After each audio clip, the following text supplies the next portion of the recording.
have a soft spot for the small mountain towns in Colorado.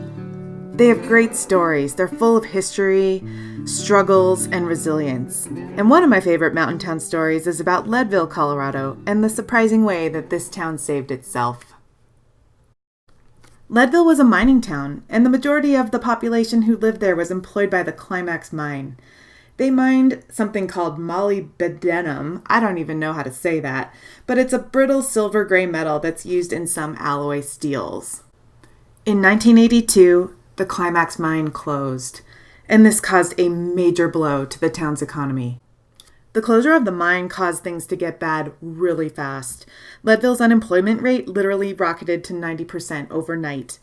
3,200 good mining jobs were lost, and the production tax from the mine that had paid 86% of the town's property tax now was being shifted to the residents, and they had no ability to pay. Things went from bad to worse quickly in Leadville. There weren't any jobs, so people spent their time drinking, spousal abuse rates went up. There were lots of ideas that they tried to get people to come and spend money in the town and boost the economy, but nothing was working. Enter Ken Schlober. Ken had worked at the mines for many years and at the time was the Leadville Town Commissioner. He'd recently read an article about a race held in California called the Western States 100, and it sparked an idea. Ken wanted to host an epic 100-mile trail running race in Leadville, and the initial idea was that if people came to run 100 miles there, they'd have to stay overnight, and that would encourage tourism, opportunities for outdoor recreation, and hopefully improve the economy. They just had to find a way to get people to keep coming back to Leadville. So, out of an act of desperation and with a little help from his friends, in 1983, the town of Leadville hosted the very first Leadville 100 trail running race. And don't forget, Leadville sits at over 10,000 feet, and you can imagine how high the rest of this race would get. People thought the idea was really far-fetched and that no one would come, but they did. 45 runners ran the Leadville 100 the first year in 1983, and guess what? No one died. My version of the Leadville story is a quick one, but let's fast forward to present day. The Leadville 100 trail race was a success, and over the years it's become a highly coveted bucket list race for ultra-distance runners. In addition to the 100-mile trail race, there's now a 100-mile mountain bike race, and then there's a 50-mile trail race, a 26.2-mile trail race, the heavy half, which is 15.5 miles, and the Leadville 10K.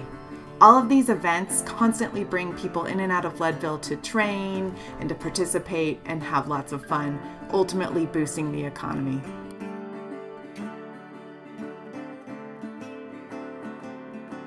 The more I learned about Ken and the story of Leadville, the more intrigued I became.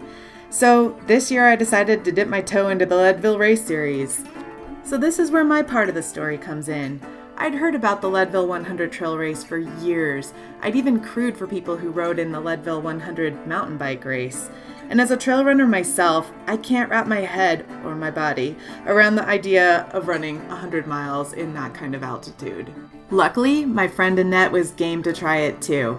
So we signed up for the Leadville Heavy Half, which is a 15.5-mile race that starts at 10,182 feet, and you get as high as 13,185 feet when you summit at Mosquito Pass. One of the unique things about this race is that the majority of it occurs above the tree line. And when you're in an environment like that, there's a lot of things that come into play. You have a lot of sun exposure, you have the potential for weather. Thunderstorms and lightning are not uncommon to roll in an area like that. The air is really thin, which can cause headaches and nausea, and boy, does that slow you down in a race situation. Hello! So this is the beginning of the day where Michelle and my friend Annette over there, who's too shy to come in front of the camera, are doing the Leadville Heavy Half. Here she comes. Say hi to folks at home.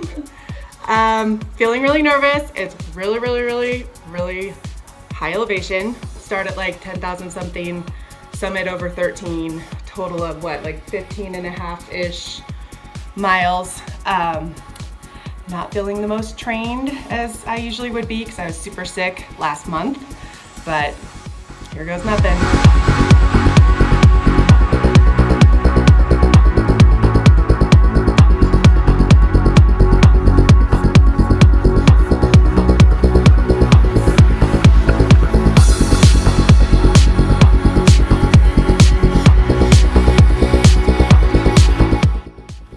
hard, but Annette and I got ourselves up to Mosquito Pass, and guess who was there? Ken! I had no idea, and he didn't look like a scary, tough cowboy at all. He was genuinely happy and excited that everyone was there, and I beelined for that guy and got the biggest bear hug ever. And you know what? It was the best boost to get down the rest of that mountain and finish the race. We did it. Granted, we didn't run the 100-mile distance, but I get the appeal of Leadville now. It's tough. It makes you dig deep and pull out your best self. And man, those views are ridiculous. Who knows? Maybe I'll get the bug to train for the next distance, 26.2 next year. It's really great to look around and see Leadville thriving the way that it is today. And it was really cool to be part of an event that made it happen. As they say, the Leadville 100 saved a town and created a community. And I'll be back.